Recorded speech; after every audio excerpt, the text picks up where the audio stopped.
ઉત્તરાયણ નજીક આવતા ચાઇનીઝ દોરીનો કાળો કારોબાર। ખેડામાં ચાઇનીઝ દોરી સાથે બે ઝડપાયા।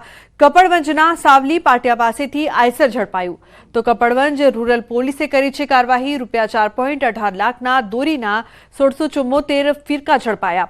પોલીસે આઈસર મોબાઈલ સહિતનો મુદ્દામાલ જપ્ત કર્યો।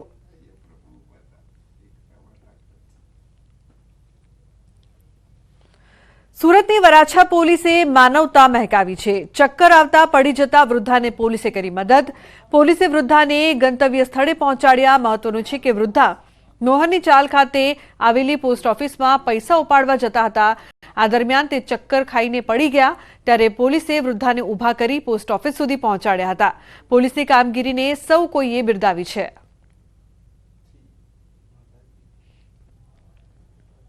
તો વડોદરામાં મૃતક યુવકના દેહનું પરિવારે દાન કર્યું। સાવલીની કેજે ઇન્સ્ટિટ્યૂટને મૃતદેહ દાનમાં અપાયો। મેડિકલના વિદ્યાર્થીઓના રિસર્ચ માટે મૃતદેહને દાનમાં અપાયો। તો મૃતક દીપક કર્ણિકના મિત્રએ પરિવારને દેહદાન કરવા સમજાવ્યા। મેડિકલના વિદ્યાર્થીઓને અભ્યાસમાં થશે ફાયદો। પરિવારે લોકોને દેહદાન કરવા માટે અપીલ કરી।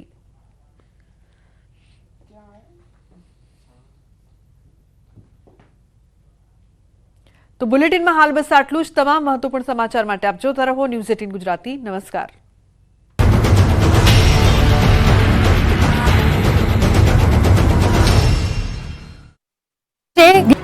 અંકલેશ્વર નજીક નેશનલ હાઈવે નંબર 48 વહેલી સવારે મોતની ચીચિયારીઓથી ગુંજી ઉઠ્યો।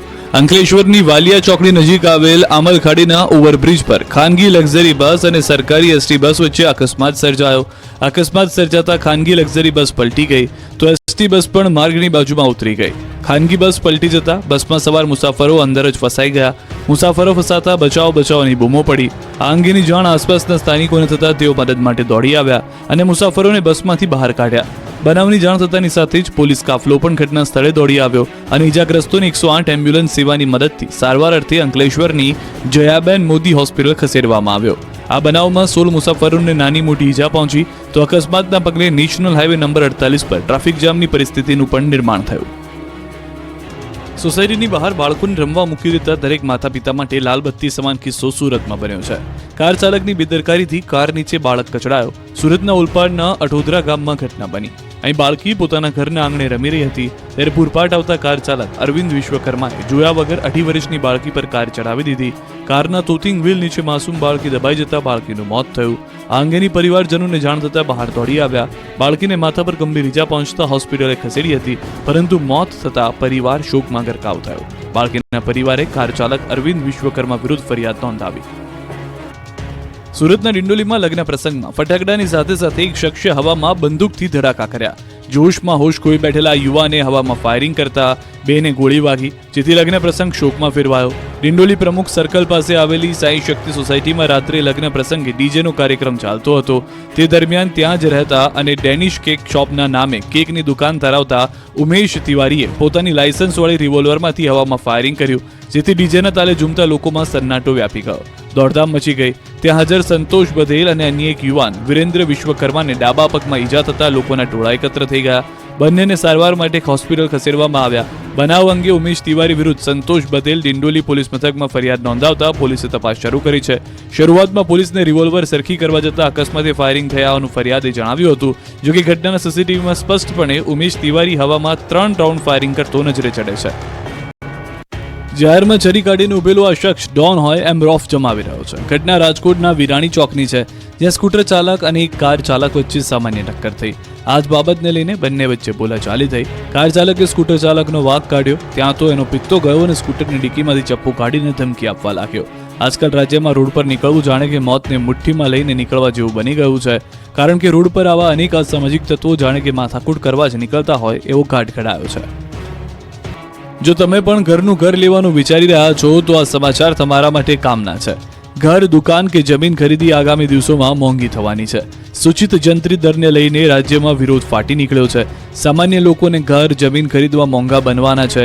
જો કે સૌથી વધુ ચિંતા બિલ્ડરોની વધી હોય તેવું લાગે છે. રાજકોટ, વડોદરા, મહેસાણા, અમદાવાદ સહિતના શહેરોમાં બિલ્ડર્સ રસ્તા પર ઉતર્યા અને તંત્રને આવેદનપત્ર પાઠવી જંત્રી વધારો હાલ પૂરતો મોકૂફ રાખવા માંગ કરી. રાજકોટમાં બહુમાળી ભવન ચોકથી કલેક્ટર કચેરી સુધી મૌન રેલી યોજાઈ, જેમાં 10,000થી વધુ લોકો જોડાયા. રેલી બાદ કલેક્ટરને આવેદનપત્ર પાઠવવામાં આવ્યું, જેમાં અલગ અલગ 17 મુદ્દાઓને ટાંકવામાં આવ્યા. બિલ્ડર્સ દ્વારા તો 5 થી 7 વર્ષ સુધી જંત્રી વધારો મોકૂફ રાખવાની માંગ કરાઈ, તો વડોદરામાં સૂચિત જંત્રી દરના વધારા મુદ્દે વિરોધ પ્રદર્શન કરાયું. સયાજીનગર ગૃહ ખાતે એકઠા થઈ બિલ્ડર્સ અને ડેવલપરે રેલી કાઢી, તો અમદાવાદમાં ક્રેડાઈ અને ગહેડના સભ્યોએ કલેક્ટર કચેરીએ પહોંચીને વિરોધ નોંધાવ્યો, જેમાં વાંધા અરજીનો સમય 31 માર્ચ સુધી લંબાવી આપવા રજૂઆત કરાઈ. તો મહેસાણામાં બિલ્ડર એસોસિએશન ક્રેડાઈના બિલ્ડરોએ નોંધાવ્યો વિરોધ. જિલ્લા કલેક્ટર કચેરી જંત્રી મુદ્દે આવેદનપત્ર આપ્યું. રાજ્ય સરકાર દ્વારા નવી સૂચિત જંત્રીમાં સરેરાશ 200 થી 2000% સુધીનો વધારો ઝીંકી દેવામાં આવ્યો છે. જંત્રીમાં કરાયેલા સૂચિત વધારાનો જો અમલ કરવામાં આવે તો મકાનના ભાવમાં 30 થી 40% વધારો થવાની ભીતિ વ્યક્ત કરવામાં આવી. એના કારણે સામાન્ય માણસનું ઘરનું સ્વપ્ન અધૂરું રહી જાય એમ છે, જેથી ક્રેડાઈ દ્વારા આ અસહ્ય વધારો પરત લેવાની માંગ કરવામાં આવી. ચેતર વસાવા સામે વધુ એક એફઆઈઆર નોંધાતા ખળભળાટ મચી ગયો. ડેડિયાપાડાના આમ આદમી પાર્ટીના ધારાસભ્ય સહિત 13 લોકો સામે મંજૂરી વિના પદયાત્રા યોજવા બદલ ફરિયાદ દાખલ થઈ છે. રાજપારડીના પીઆઈ સુખમ ગોહિલે ખુદ ફરિયાદી બનીને આ એફઆઈઆર દાખલ કરી છે, જેને લઈને હવે ચેતર વસાવા લાલઘુમ થયા. પ્રાપ્ત વિગતો પ્રમાણે 3 ડિસેમ્બરે ચેતર વસાવાએ રાજપારડીના બિરસા મુંડા ચોકથી ઝઘડિયા સુધી પદયાત્રા યોજી, જેના માટે પોલીસે કોઈ મંજૂરી આપી નહોતી. એફઆઈઆર નોંધાયા બાદ ચેતર વસાવાએ પોલીસ પર નિશાન સાધતા કહ્યું કે એફઆઈઆર ખોટી છે. 30 નવેમ્બરે કલેક્ટર અને એસપીને જાણ કરી હતી, સાથે જ પ્રાંત અધિકારીને જાણ કરી હતી. વસાવાએ અનેક ગંભીર આરોપ સાથે જેલભરો આંદોલનની ચીમકી ઉચ્ચારી. બનાસકાંઠાના કાંકરેજમાં થળીમઠનો વિવાદ પાલનપુર પહોંચ્યો. રોષે ભરાયેલા લોકોએ પાલનપુરમાં કલેક્ટર કચેરી સુધી મહાધર્મ રેલી યોજી. આ દ્રશ્યો ઉત્તર ગુજરાતના છે, જ્યાં થળી જાગીર મઠના મહંતની ગાદીને લઈને ઘેરાયો છે વિવાદ. દાવા પ્રમાણે 117 ગામના લોકો પાલનપુરના રામલીલા મેદાનમાં એકઠા થયા અને દેવ દરબારના મહંત બલદેવનાથ વિરુદ્ધ સભા યોજી. બાદમાં રેલી સ્વરૂપે પાલનપુર કલેક્ટર કચેરીએ પહોંચ્યા અને થળી જાગીર મઠના મહંતના વિવાદનો ઉકેલ આપવા માંગ કરી.